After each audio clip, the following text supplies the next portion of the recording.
Hello everyone and welcome once again to my channel. Today we have a bit of a different video. I'd like to talk about the new Onslaught activity that's been brought into Destiny 2 with the Into the Light update.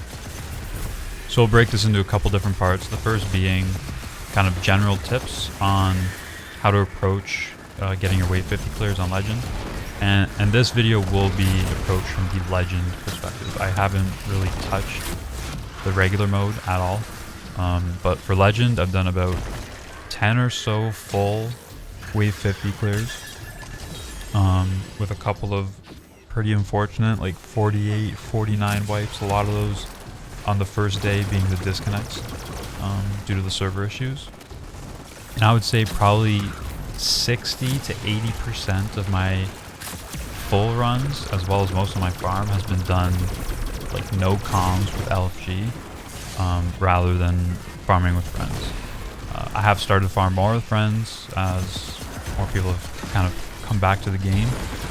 But as of the time of recording, most of my experience with Onslaught has been just kind of chilling, blasting music, farming, no comms with LFG, and having a pretty good time with it. And the second part of the video will be more focused on my opinion, what I think of the activity itself, and the reward structure, and kind of what this means for Destiny moving forward, because I do think this is a massive step in the right direction compared to what we've been used to in the previous couple years even. Because I've been pretty outspoken in the past about just Destiny's pitfalls and very poor development decisions from my perspective on Twitter and stuff. I'm sure some people have seen me kind of rage baiting on Twitter, but for the most part, I mean, I love the game, so that comes from a place of wanting to see it get better, and I think this is a massive step in that direction, and Bungie should really applaud themselves for this update, and moving forward, I hope we see more stuff like this. So let's return to the first point that I wanted to talk about. So what are some tips to make your 1 to 50 farms a little bit smoother, and kind of general tips in that direction. So the first tip would be regarding team comp. I think having a Cenotaph Warlock on Div is extremely helpful. This is going to help basically print ammo for the entire team, aside from the Cenotaph, as well as provide a very easy way to deal with the Tormentors when they spawn. So for the Cenotaph Warlock, I would recommend them being on Well. They can run double special pretty easily. In the gameplay here, I'm showing myself on doing this role, Cenotaph. So I'm running the new Waveframe. Either this Waveframe or something like a fusion rifle would be good. I'm just trying to aid as much as I can in ad clear. So my job here is to just print ammo and help with ad clear. Now in the heavy slot, I think if you're running double special here, you pretty much need an LMG in the current meta to make double special work. So in this case, I'm running the Trials machine gun with auto loading and incandescent. So this is going to help me keep Empyrean up when I throw out healing nades to help myself in a pinch, help my teammates. So yeah, basically you're just divving, you're just marking any boss that spawns. You usually get them on every wave except for the first wave in a set, from what I've noticed. And you'll just be able to print ammo. So your job here is just print ammo and ad clear. Now for the other teammates, I feel like the class comp doesn't matter as much, but a Tether Hunter does help a ton. Outside of that, the third one, I mean, it can go either way. A golden gun with Celestial can really help nuke the Tormentors, and it's extra quick boss damage for the each set of 10 boss. So I think the play for most efficient runs is probably 1 Warlock and 2 Hunters. One being on Goldie, and the other being on Orpheus Tether. Now in terms of weapons for these guys, I think a galley, one person on galley with whatever other weapons they want. I think something like a Supremacy or any kind of sniper to help deal with the Tormentors if you're not using something like a golden gun can be really helpful. And then whoever's not on Galley, Izzy Rocket seems to work very well here. Because Galley will be giving them wolf whack rounds, and then you can pretty quickly clear waves with that combo, along with your Cenotaph Warlock on the machine gun. So how do you deal with the Tormentors when they spawn? I feel like this is the biggest thing I've seen when I've popped in the streams. A lot of people tend to wipe on when the Tormentor spawns, and they're very easy to deal with. I'm kind of surprised that 2 years after Tormentor's been introduced in the game, people still don't know how to deal with them. Essentially, you just need to pop their shoulders with either sniper, machine gun, whatever. And they take precision damage. So like if you're trying to rocket the Tormentor, it's not doing much. So you want to pop their shoulders with whatever, some kind of precision weapon. If you're not using a sniper, machine guns work very well. Leviathan's Breath surprisingly cooks. Retrofit Escapade can cook. There's a lot of very good options. Forerunner, Supremacy obviously, Izzy. So once you pop the shoulder, your div, Cenotaph, Warlock will div the Tormentor, and then you can either just Goldie him or Izzy, or just dump whatever precision weapon you have on him, and it makes very quick work for you. The other thing is positioning. So on the maps, like Midtown in particular, at the, I think it's the A site, if you're thinking of these maps in terms of the Crucible control point locations, you never want to put the well or deal with the Tormentor from the point. Because if you do that, chances are he's going to slam and he's going to launch you into the water and wipe your team. I've seen it happen multiple times. It happened to me once or twice. So what I recommend, especially at that point, is to just fight him from the road. Like, go opposite to wherever the wave is spawning and just fight him from there. And you'll make quick work of him, and then you can also mow down the wave as it approaches the ADU. The other thing is how ammo crates work. So when you complete the special objectives, you get an ammo crate, in case you didn't know. And these will despawn. They'll stay up, but they'll despawn in between buy phases. So if it is up and you're on a buy phase, use the ammo crate, and then you'll be able to despawn it. And I would personally never use it while you're going into a portal, because you can use your ammo up while you're clearing through the portal and then just restock when you come out. So I think those are the main kind of tips I wanted to give. A lot of it's just team comp, like having a Cenotaph and just being able to spam rockets to ad clear is going to, I think, drastically increase the efficiency of runs. And speaking of efficiency, yesterday I did some quick statistics on what is most efficient in terms of farming the full 50 wave, 20 wave, and 10 wave clears. So I took these stats, just pulling people from my Twitch chat, so these are far from optimal teams. And with a little coordination, you can likely get these times down quite a bit more. So in order to kind of standardize this, I came up with a time to chest metric. So I took an average of 3 rounds for 10 wave, 20 wave, and 50 wave, and then divided by the amount of chests gathered to get a time to 1 chest. But each time in Legend, you're getting 2 chests, so it's a big counterintuitive in that regard. But for 10 wave, we had an average time to chest of 5 minutes 49 seconds. For 20 wave, it was 5 minutes 45 seconds, and for 50 wave, it was 5 minutes and 11 seconds. So as you can see, these times are pretty damn similar, but in the 10 and 20 wave, you have far less risk than going for the full 50 in terms of like wiping out like 48 in a set of waves. If you wipe on like 1 or 2, it's not the end of the world. I feel like you're not wasting that much time. But wiping on like 48, 49, 38, 39 kind of stuff, that would be pretty demoralizing. So 10 wave is probably the best and safest.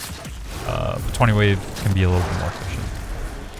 Now this morning, I did a new set of times with a little bit more coordinated of a team. And I got an average time to chest using 3 runs, 10 wave farm of 4 minutes and 42 seconds. So This would, if I were to do it with this team and the other, like 20 wave, 50 wave, it would obviously bring the numbers down. But they're generally pretty close.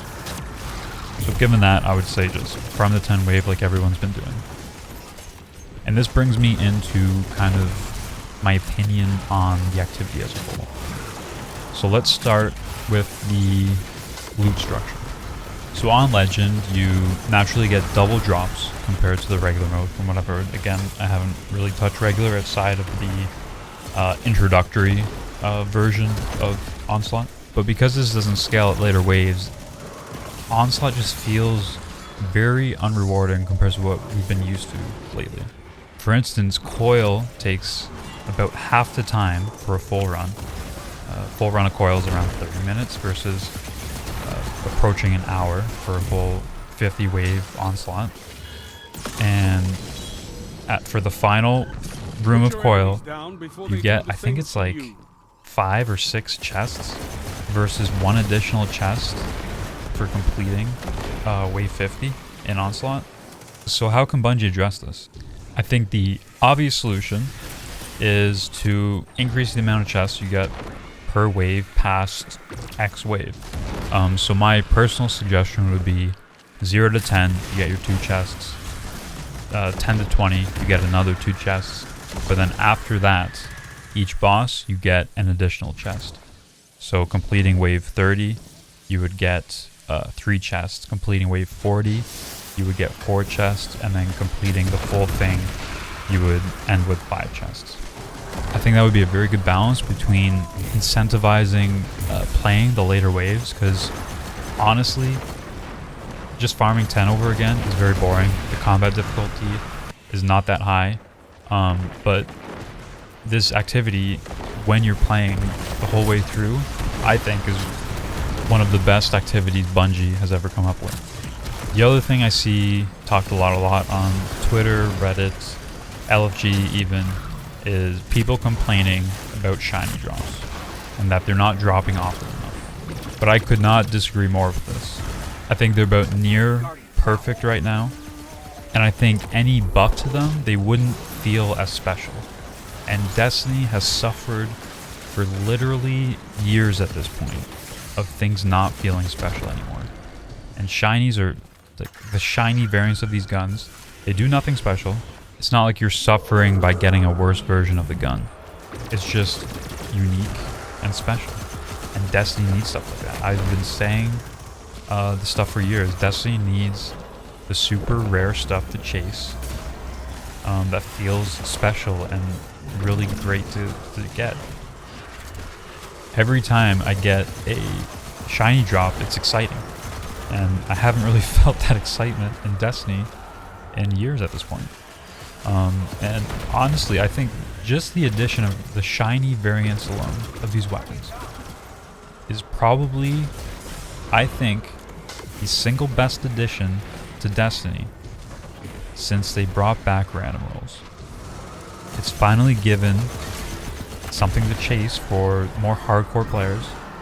Because initially I wasn't even really excited about the weapons that they brought back, because we already have existing versions of most of them in the game as it stands.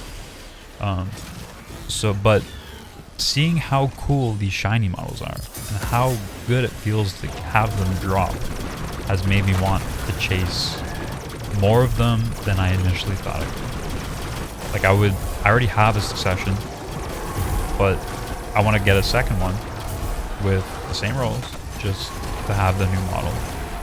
So this is absolutely something I hope Bungie leans into moving forward. I would love to see the Final Shape raid weapons have kind of shiny variants. Hell, even just seasonal activity shiny variants. Make loot exciting again, and I think this does it. Because crafting has kind of killed the game, and this is the other side of it, so like we can enhance all these traits. And this could be a topic for a completely separate video. I knew from the get-go that crafting was going to ruin this game in terms of loot pursuits, but I think them leaning in to this kind of enhancing weapon drops rather than just crafting them, I think is a play moving forward. So it's good to see that, but that's again, that's a topic for a different day. So that's all I really have to say about the loot, at least for this video. Now I want to talk about kind of the combat, the sandbox of Onslaught. And that's perhaps where Onslaught excels the most. So I said previously, like waves 1 to 10, even 10 to 20, pretty straightforward, they're pretty easy. But things get hectic as you kind of get into like the 30 to 50 range, I would say. Even 20 to 30 isn't that crazy. It's like 30 onwards, you get things can go wrong pretty quickly if you get caught up with it. So that brings me into the unpredictability of what you get in Onslaught. So there's a lot of RNG associated with the combat in terms of what waves you get, what enemy types you get, whether it's Hive or Fallen. I mean, that's kind of decided at the start. By the way, Hive far faster and I think better than the Fallen. Fallen have just too many issues. You have invis marauders just sprinting towards the ADU or teleporting captain sprinting. Where Hive is, there's a lot less BS that happens. But back to the point. So there's a lot of unpredictability. The biggest thing is the tormentors. A lot of people hate these tormentors spawning, but I love it. I love the is it suspense? Like you don't know when it's gonna happen, but it could happen, it could not happen. But you just gotta be on the ball. Because if that tormentor spawns and you have an exploding shank wave, for example, or like a wizard wave, things can go south really quickly if you don't beam that tormentor down. So I really love that addition of like having to be on your toes, especially in the later waves. And the other side of it is, I think this is the only activity in the game where the enemies are leashed to you. And this is important because so many of the activities you can just sit in the back of the map. GMs are a perfect example. Even raids to a degree, unless you're executing the mechanic, you can mostly kind of sit away, plunk everything down, and then move forward. In this, everything is rushing you, and that adds a lot of intensity to the combat, and it really excels in this activity.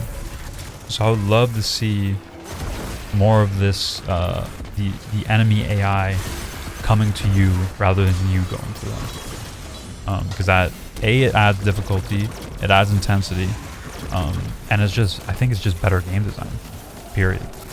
So I think that wraps up most of the things I wanted to talk about today. Let me know your thoughts below. What do you think of Onslaught? What do you think of the loot? What do you think of the activity? What roles are you chasing? And most importantly, what do you think about this new style of video? This is just kind of something new I'm trying, more kind of commentary pieces rather than more kind of low man challenge gameplay that I typically do. So yeah, let me know what you think. See you next time. I really wanted to get around to solo Explicator this weekend so I can kind of wrap that last encounter up before I start for solo Flawless Ron by the end of the season. But with how much I'm enjoying Onslaught currently, I don't know when that's going to happen, but I'm sure it'll happen. Until then, you can follow me on Twitch. I go live. I'll probably be doing kind of farm helps with chat and maybe some level 50 helps at some point. But right now I'm just enjoying the farm, and feel free to come hang out. See you in the next one, and as always, have a good one.